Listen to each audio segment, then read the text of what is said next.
Yes. Okay. Well, we have Rick and Brandon back with us. It's good to see you guys again. How's it going? Great. Good to see you guys. Yeah, this has been interesting. I was trying to look back at the date when we were at your place, Rick, and because I thought maybe it was a year ago, and it was over a year, so a year and a half ago, almost, I guess. Okay. Dang. Yeah. Okay. Yeah. Jesus, it was that long. Yeah. Oh well, actually, no, Closer to a year. no. I guess it was like a year and 3 months or 4 months because it was, I guess, October. It was in 23. 2022. Yeah, Really? 2022. Yeah. So. Wow. Because I was checking the Cooper Vortex. I thought before the show, I'll see like the Cooper Vortex on their podcast, and they've only had like 2 episodes in 2023. It seems to really be petering out, and I'm like, I wonder if that's a coincidence or but they don't seem to be very active, I guess, in the Vortex these days. The DB Cooper Vortex. Yeah. Yeah. I told you I've never paid attention to all that stuff, so Yeah. I've paid a little bit more attention as of last couple of years, but. Yeah, I've never. It's always fascinated me that other people are fascinated by it. So Totally. I know there's like 30, 40 books, like people are writing books about it, and that there's a whole community. That must be very strange to you. Yeah, I mean, it definitely is. But yeah, I mean, again, I get it because I've been looking at it, but it wasn't. Yeah. Well, I'll tell you. There's. I know because a few people have sent me. They're talking about DNA and stuff. Yeah, I'm very interested what they're going to come up with. I'll just say that. You heard DNA, really? Mm-hmm. Yeah, I had heard I'd heard about all this stuff that they've been talking about. This guy who worked at Boeing, because there were. These pieces of metal that were on the tie or fiber or whatever it was that was on the tie that was a part of this this whatever this specific thing was coming from Boeing. Right. And I remember what you told me about the tie, specifically about how your dad used to shop. Right. You know what I mean? So yeah, my dad, he was poor. He shopped at second. They got a lot of his stuff out of it's a Mormon thing but it's called, what was it called? Deseret Industries. It's almost like Goodwill, but it's a Mormon based Goodwill. So I guess let's maybe we should, for the listeners here, we should give them a bit of a sort of a summary or what we're even talking about here. I mean, who wants to do like a little recap summary so everybody can kind of keep up here? Maybe Brandon always does a great job. Yeah. Brandon tells the story pretty good. So can you bring us up to speed, Brandon, for the people who didn't listen to our last episode, who might have no idea who Rick is? Who's like, who are these guys talking to?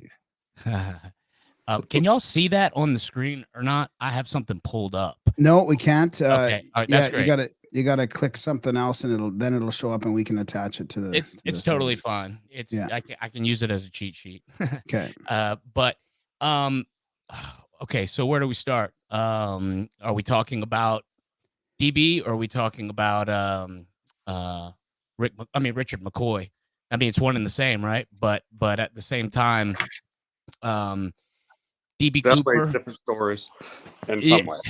Yeah, I mean, I think personally the real story is the story of Richard McCoy and how it all connects to what is known as DB Cooper. But DB Cooper was a famous skyjacking that took place in November 24th, 1971. It was a flight that left Las Vegas. Where was it headed, Rick? Was it Washington, or was that the second flight? Vegas, I thought, wasn't it, or no? No, they left Vegas. Oh, they left Vegas. I'm trying to remember. It's slipping my mind for some reason right now. Yeah. But anyway, there's something I want to bring up again about this later, about things that I got into with some people on some various threads. But anyway, I digress. I'll come back. So DB Cooper's story was a skyjacking where this gentleman comes onto a plane and starts passing out notes to a stewardess and letting her know that he is armed with a bomb, and that ultimately he was demanding $250,000 for the release of the passengers and so forth. They landed the plane. They loaded the money on. He took the money. He skydove out of the back of a 727, out of the stairwell, 727, and was gone. And that created the myth of DB Cooper. And then, and there were, at first I thought that your dad, the second hijacking was the first one after the DB Cooper one, but it wasn't. I went back and researched this a little bit. There were a few others, but your dad was the only one that was actually successful, in the sense that he landed with the money. And so there was a second hijacking where that was done almost identical. And we could talk about this a lot, because this is stuff that this is where the arguments kind of began.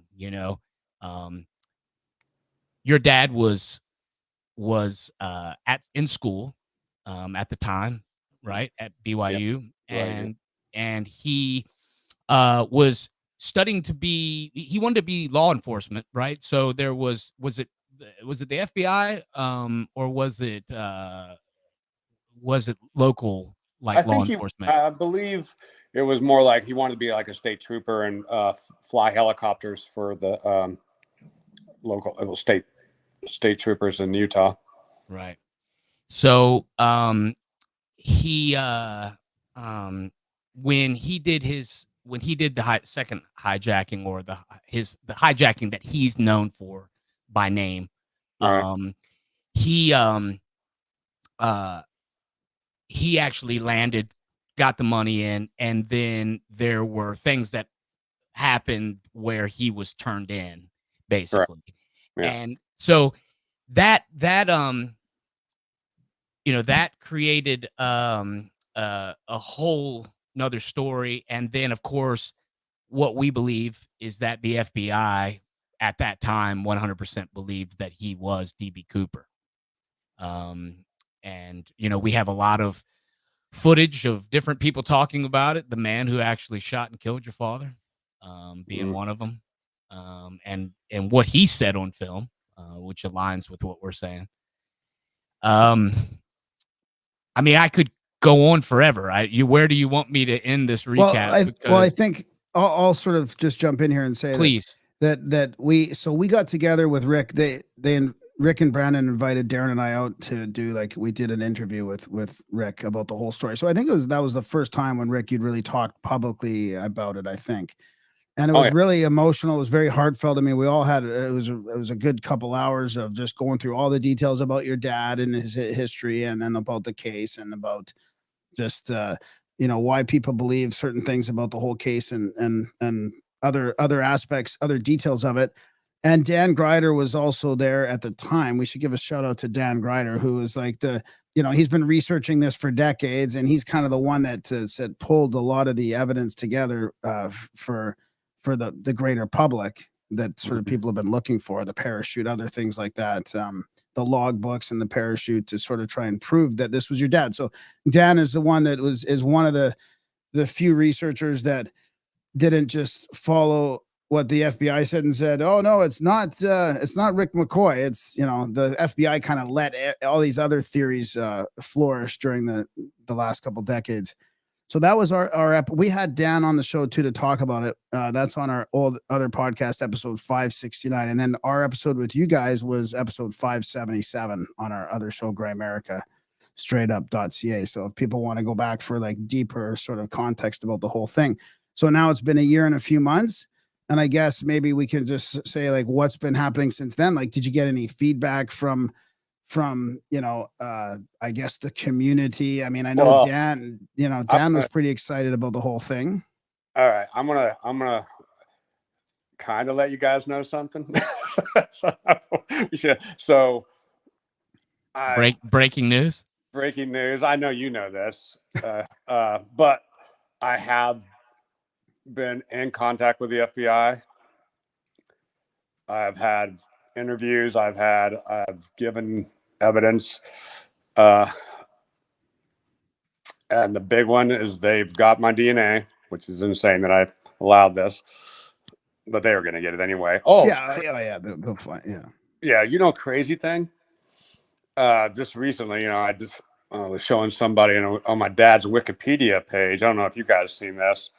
That some of the stuff that got FOIA'd about my dad's case from the FBI, that they FOIA'd some information and it's some of it's redacted. But in 2004, they were trying to secretly get DNA from sounds like either my sister or me. And this was actually FOIA'd, and it's on you could look on my dad's Wikipedia now. Wow. So all as early, not that now, that's 20 years ago now, but the FBI, as early as 2004, the FBI was trying to get secretly either me or maybe could have been his mother. That would be the only other person alive that would make sense. But yeah, but anyway, they have my DNA now. So what do they plan on doing with it then? Well, there's a story going around that the DNA evidence is about to put an end to the case. I mean, I haven't. Nobody knows what that is. But I seen that I seen this Instagram, because there's not real a lot of information. It's a lot of just pictures. But I seen the picture and I screenshot it and I sent it to Rick, because I was like, I was wondering if you had heard about it, because it's a pretty big coincidence though that would be going around at this, and then I hear this from you. It's like, well, shit. The people that are doing that, honestly, they wanted to be anybody but my dad. Really? Oh yeah. And there's a group, I mean, we've all had this conversation. There's a group of people that are hell bent no matter what. Like, I don't know why it would hurt their feelings so bad. But it is a thing. Like, it could be the transvestite guy. That's more likely to my dad, to them. It's like a really weird, like, I don't know, we'll call it a camp, a DB Cooper camp. That's anybody but, my dad. So it's very interesting. But those are the people that actually are pushing this DNA evidence. And what this DNA evidence is, because I looked into it, actually, what you sent me, Darren. And what it is I'm going to say the guy's name is Tom K. And in 2011, some reason he went out to Seattle and he vacuumed, and this is where the metal particles came in that everybody's talked about. But he tested in a vacuum sealed, I guess, around the tie or around the pin, and got all this stuff. But recently, and then it just came out literally, I think the last week, he's saying that with that vacuum, that there's new technology with DNA, that what they got in that vacuum could be used to actually get DNA off. They're not really saying who they think the suspect is. Of course, they've said the guy that the family 100% says is not him. It actually is the guy that worked in Boeing, right, that Brandon was talking about earlier. But so that's the DNA they're talking about, something they got back in 2011. I will say, that's why I was like, the FBI asked me not to really talk about too much, but I've in a synopsis, I've given you everything, pretty much what they Well, why are they so? Because the FBI was, didn't they officially kind of have the case closed, or what was the? And that seemed to be why there was this other camp. They're like, no, they had this ultimate. I think they had this ultimate trust in the FBI that the case was closed and it wasn't Rick McCoy anymore. But now they're reinvigorated. Is that because of Dan Greider's and your sort they contacted me? Yeah, they contacted me. I didn't contact them. They contacted me. And do they seem willing to sincerely, I guess would be the right word, reinvestigate the case or reopen it, or try and would they acknowledge that they killed your dad? Oh, they would no. No, my God, no. Well, I don't know. I mean, Well, they'd have I don't they'd know. have to change the whole story, because the story is that No. Richard McCoy shot first in that Yeah, situation. that's a different story, and that they're definitely not in any way, shape, or form trying to. Yeah, Well, they might be looking for a win. I mean, they might be looking for a. I think that's what it. should I say? Like a public sort of like, hey, hey, we made this mistake. We're coming clean on this type of thing. I mean, they're in a lot of heat right now with getting everything's politicized with the FBI. They're like, there's all these memes going around where they're involved in all these, kind of false flaggy type things.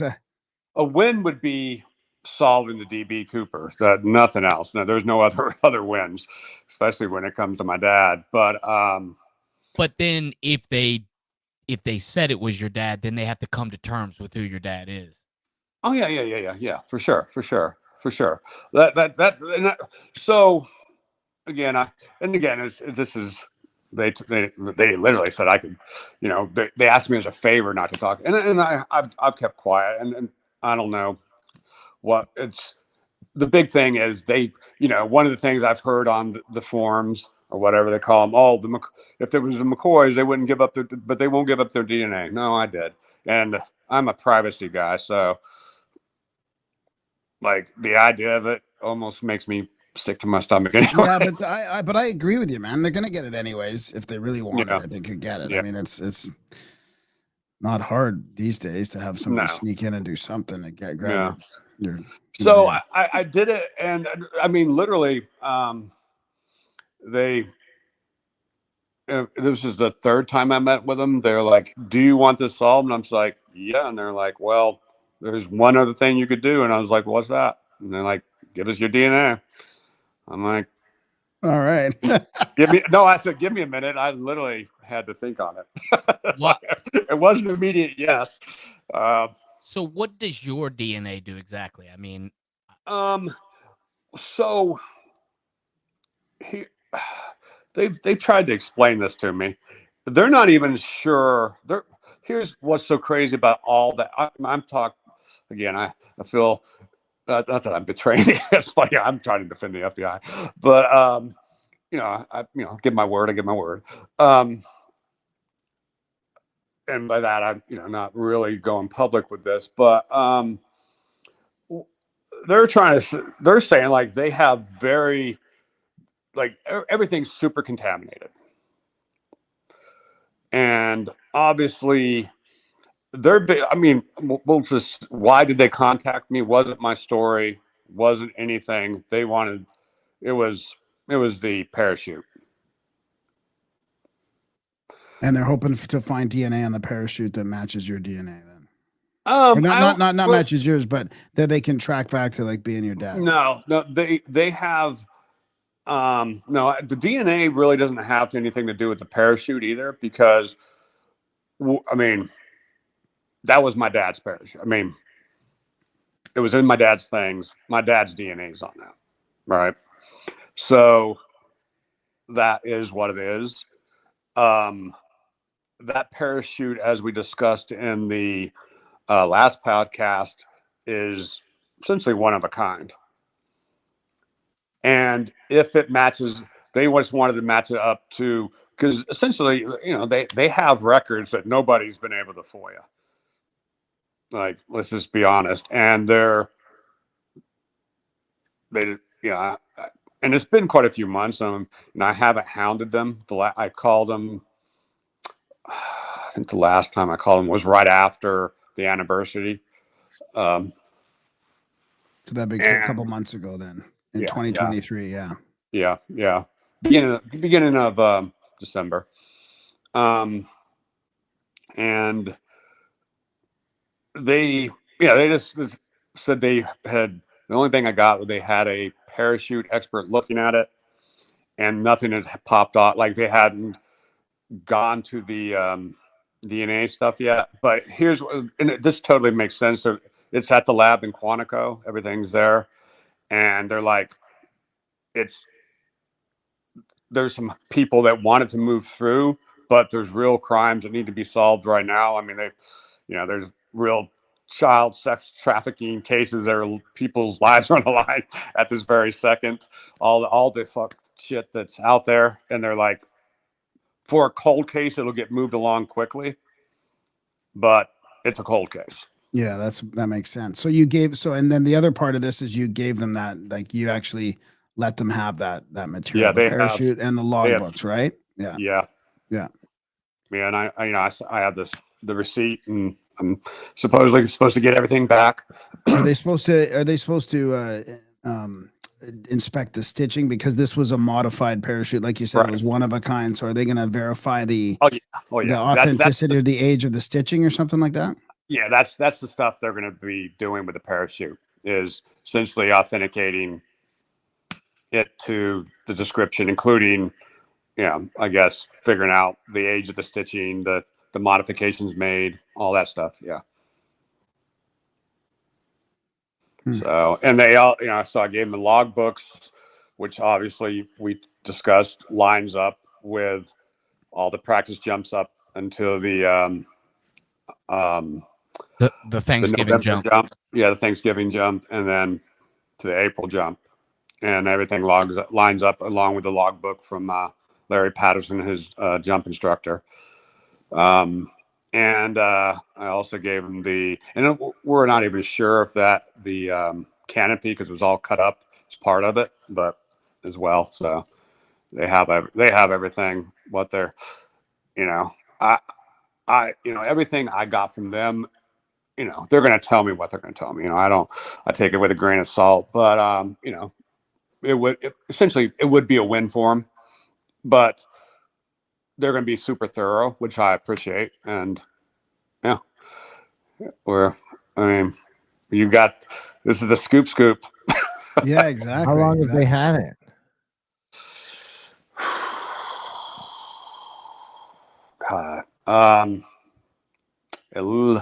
Been at least 8 months, right? 6, 7, I was going to say 6 months. I was going to say 6 months. Yeah. Yeah. Who knows?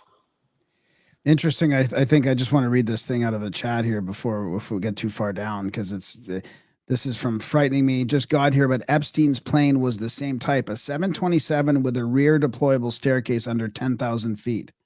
The CIA perfected this with Air America and airdropping drugs in Nam. Yeah. The CIA was definitely dropping. This was something that I had discussed with other people, that if my dad, like I said, I don't know this, it would make sense, because he was in Vietnam before we actually were over there, and as part of the A team. But if he was definitely introduced, or he had to have been in some way with the CIA there, if he was part of this. Wow. Because that's who was doing all the ops over there at the time. My dad was over there as a Green Beret, part of an A team, but all the F stuff that was really going on was the CIA at the time. So that makes it kind of, wouldn't that be like a rare 727? Like, I wonder how many of those like that, somebody doing that would obviously have to know, like, hey, that's the one I need to be on, because I'm sure probably it seems like a rare modification. I think at the time that was just it. Oh, okay. They had, I don't know if they had other stairs. Like, I don't know if they had side stairs, but they had, I think at the time that the 727s were at least very common. I don't think it was rare. No. 727s had that, but they're not the only plane that had that rear staircase. There are other planes that had it as well. Yeah. At the time, it was definitely common. I don't know about other planes, but I know on the 727 it was. So have you thought about the FBI like coming out after all this and saying, hey, we want to clear your dad's name, it wasn't him, we found somebody else? Like, would they want to do that just to also, like, okay, we've reevaluated, they kind of wash their hands of it, and then they can not have to deal with the thing that Brandon said that was like, okay, now we have to deal with it actually being your dad, which I'm going to publicly say I'm not pushing anything there, but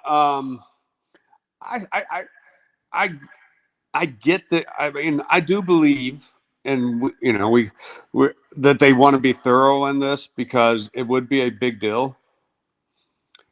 And it'd be the biggest cold case solved. yeah, You know, I mean, at least from a standpoint of fame, cultural. Out of finding Jimmy Hoffa's body, you know. Yeah. Right. So yeah, I believe they're going to be thorough. You know, they have the parachute. You know, I believe it to be the I mean, like, what are the odds? I mean, come on. I believe it to be the parachute. They also have my DNA. Again, they seemed iffy about the DNA, strangely enough, but it's the FBI, because I read all these, you know, message more last couple of days than Darren, or when Darren sent over that thing. So I kind of went down the rabbit hole of like, oh, because this is very different from what the FBI told me. So I'm like, how could these whatever, you know, YouTube sleuths have more information than the FBI, or not even information? I would say more technology.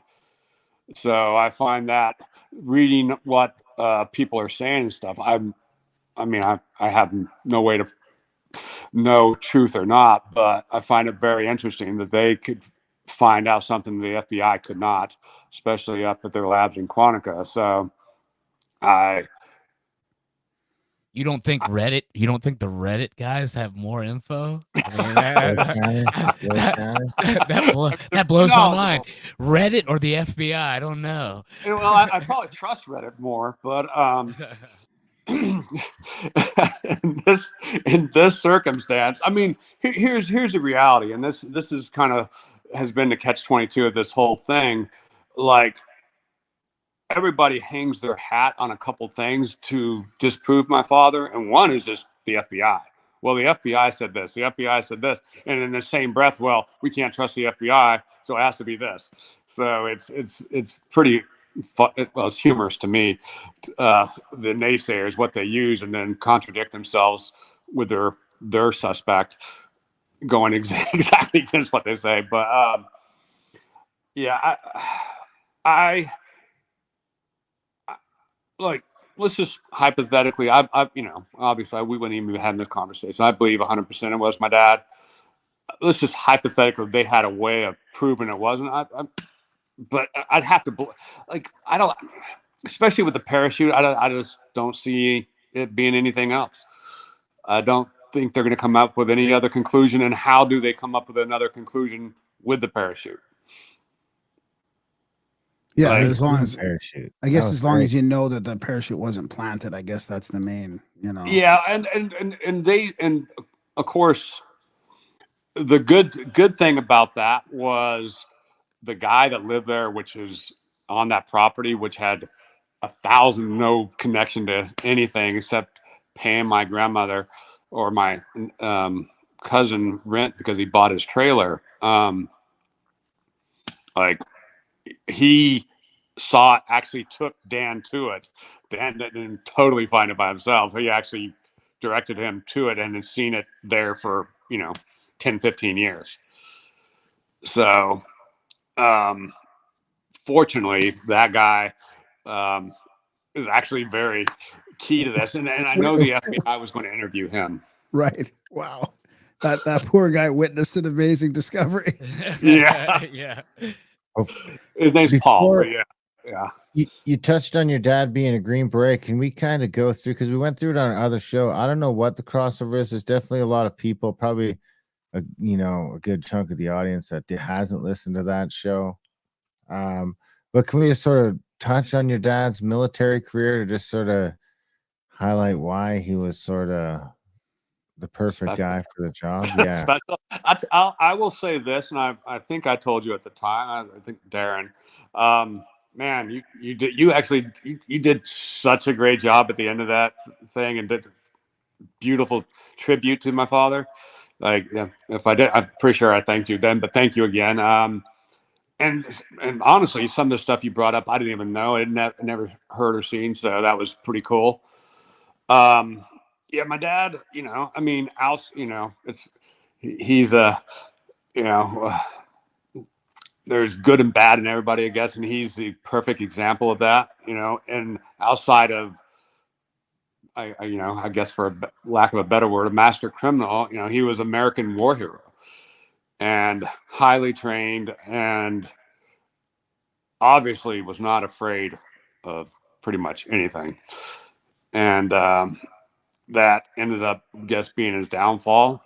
But as far as his military record, man, I mean, if this is heartfelt for me. Like, if you want to get chills about American Hero, man, just listen to the Graham's the narration of the narration of my dad's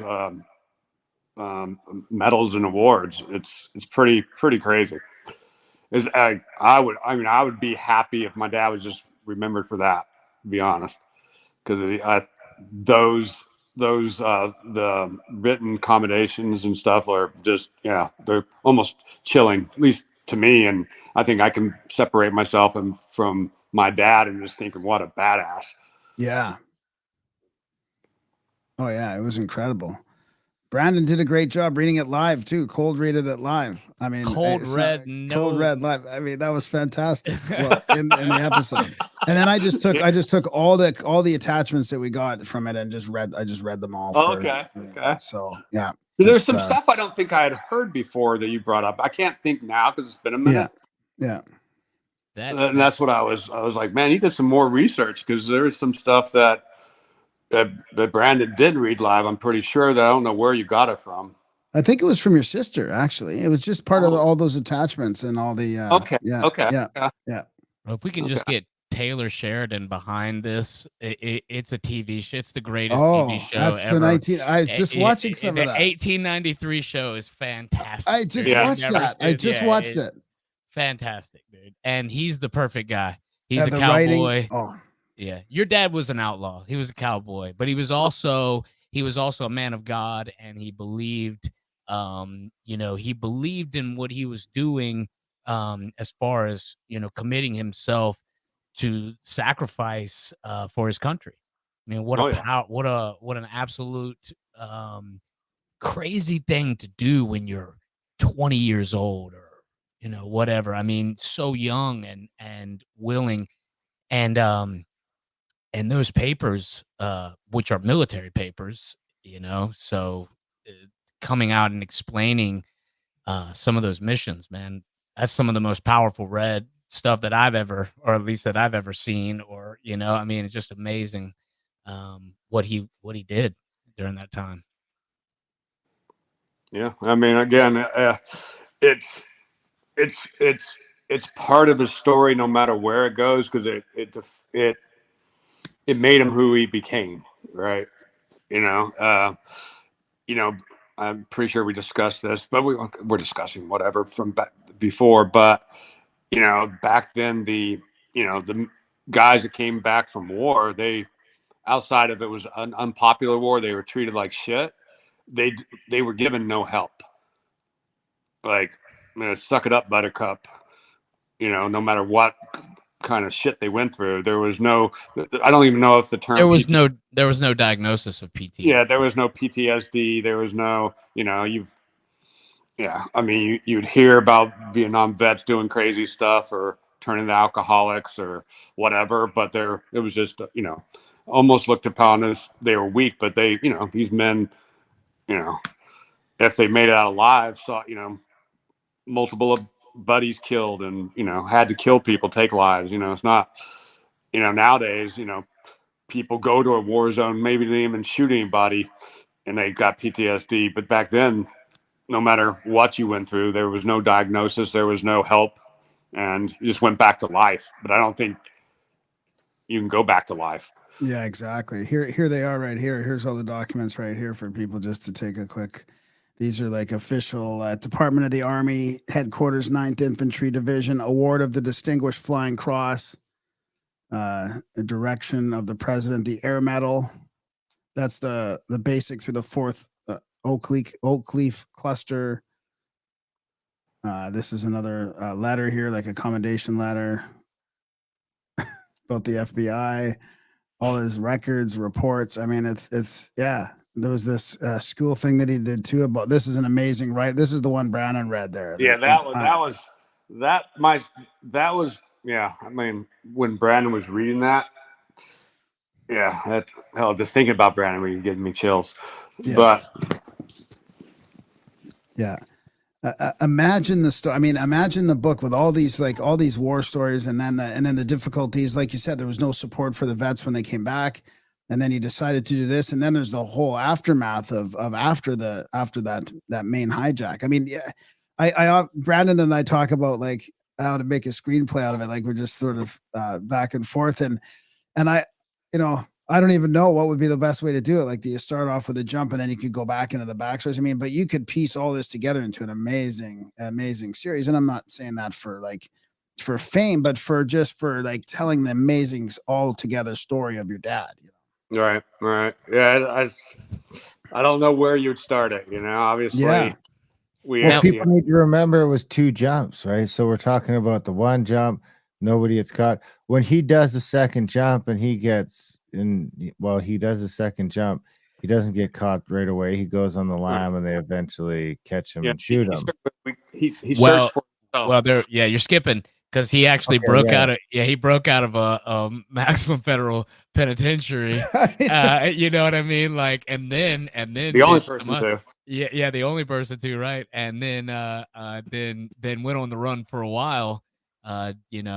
Doing certain things. There were some bank robberies and but when you think about a person in their life, when you're living your life, you don't sit back and think, man, I'm a legend. You don't sit back and think, Darren might. I mean, Darren is a legend. I mean, but only on Instagram. No, dude. So but I would imagine, I have no experience in this, but I would imagine that in war,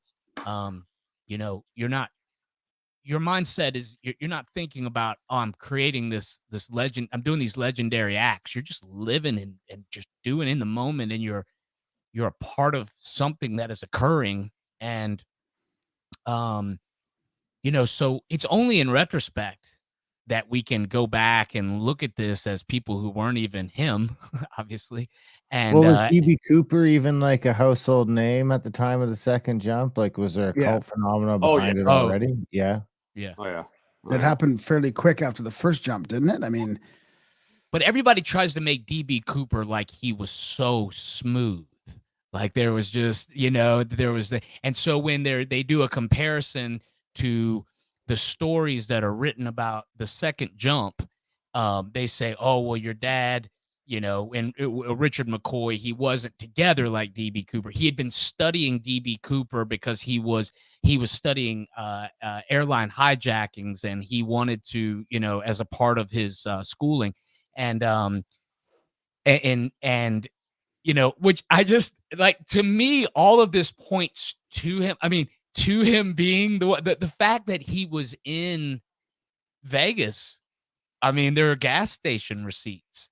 People who deny him even being DB Cooper will admit to the fact that, yeah, we know he was in Vegas. So what the fuck was he doing in Vegas?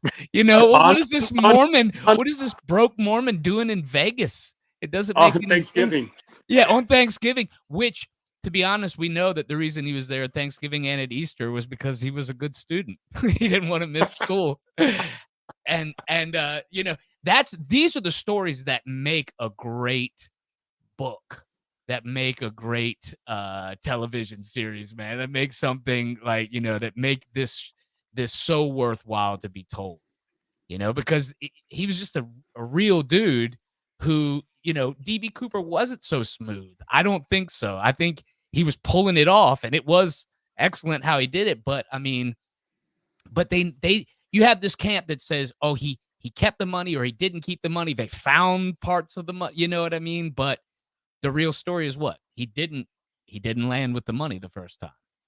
Yeah. Well, if in the first hijacking, again, he asked for a knapsack, and a knapsack is a military term for essentially what they jump with, and they have carabiners on it. Of course, they delivered it in a bank bag with nothing to hold on to it with. So no D-ring. No, yeah, nothing. So he essentially tried to tie, and this is actually from a witness, tried to tie the money to him because he had no way of holding on to it. Well, didn't he stuff some in the suit, right? Because Yeah. there was an exchange of $10,000 at the casinos and so forth, right? Well, I don't know about that. I do know the only thing that, and this is 100% like family thing, is that Christmas, my dad, my mom, me, and my sister flew out as we were first class to visit North Carolina. That's where the Deerhead got shipped out. My dad had money at the time, and we flew out. And that's the only time we had money, was between the hijackings. Can I ask you one thing? Yeah. Was there a flight taken previous to either the Provo jump or the Vegas jump? Was there a flight taken of that exact trip a few weeks before? You ever heard this? I have not heard this. Okay. I don't.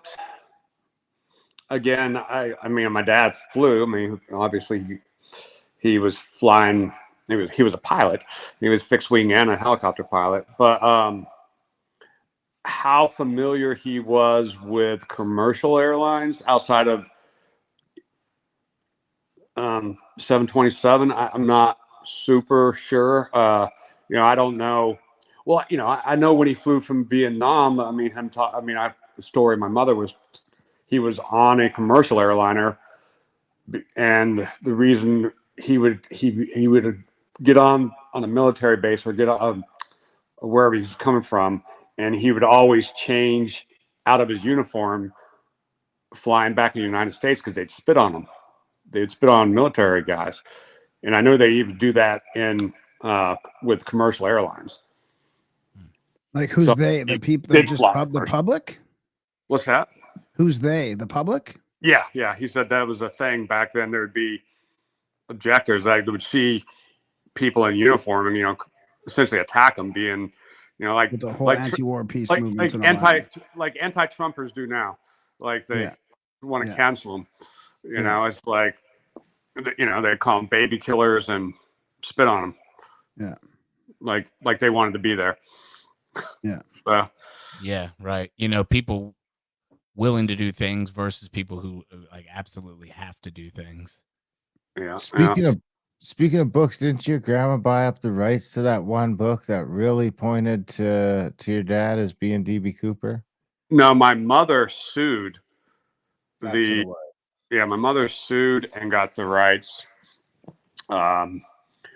And I'm not, well, from what I remember, because obviously I was around for that. It was because his name was Taylor. He was the first lawyer, and he was the first lawyer my dad got for the April jump when he was arrested. And I believe he pretty much told him he was D.B. Cooper, and he's the one that gave a lot of records for that book. And I guess because my mom was involved, there was lawyer-client privilege that he broke, and that's how they won the case, because they used that in the book. Graham needs to narrate the book. Just thinking because I wonder how. If you have the rights for it, you can get it on an audio. Oh, I don't have. So I don't have the rights to it. My mother's estate does, and I'm not part of that. So. Oh, okay. But it's my story. Like we've had this. I've actually, like, there's nothing in there that I can't talk about because it's my story. Yeah. Like, when are you gonna write a book? What's that? When are you gonna write a book? Well, my sister's supposed to be working on some stuff, but I'm honestly waiting for the FBI just to give me the high five. My life is easy. Like, no matter what, like it's people know about the parachute, the logbook, and everything, and immediately people naysayed it. Like, oh, it was planned. It was like, I mean, I get it. I get it. Whatever. Like, obviously, me, I'm like, why the hell would I do that? So it's Yeah, you don't really want the attention or care to. Yeah, so it's funny. It's why I'm actually glad weirdly the FBI has it. Right. You kind of can pass it off, and you're not like trying to hoard the evidence or the information, or Nah. Man, as a Yeah. good friend, I can tell you that Rick didn't want to talk about this. I mean, it's just the facts. He didn't want to talk. It's assholes like me who wouldn't relent. It's like, dude, you got to tell this story. You got it. Well, and you've been, because your birthday is on the anniversary, and you've been very into the case too, right? The whole time. So well, I mean, I knew about DB Cooper before my buddy leans over and goes, "You know about my dad, right?" One day when he says that to me, and I'm like, no. And it came from me asking him if he was the real McCoy, just as a joke. Yeah, are you the real McCoy? And then he leans in and he tells me, and I think I had to pick my jaw up off the floor after we went through the whole thing. And then that kind of started. I mean, we talked about this for years before, and then I mean, tragedy kind of struck, and Rick lost his grandma and his mom, and I don't know, man. I mean, I'm very glad you did decide to start talking about it, but I can just tell you, man, this guy was not looking to be known for this at all. He was not seeking any kind of fame. There was nothing like that. So that part does bother me a bit when I read that kind of stuff, where it's like, they just want to take, they want to, I don't know what, you're not gaining anything. You're not gaining anything. You're not making any money off this. So it just doesn't make,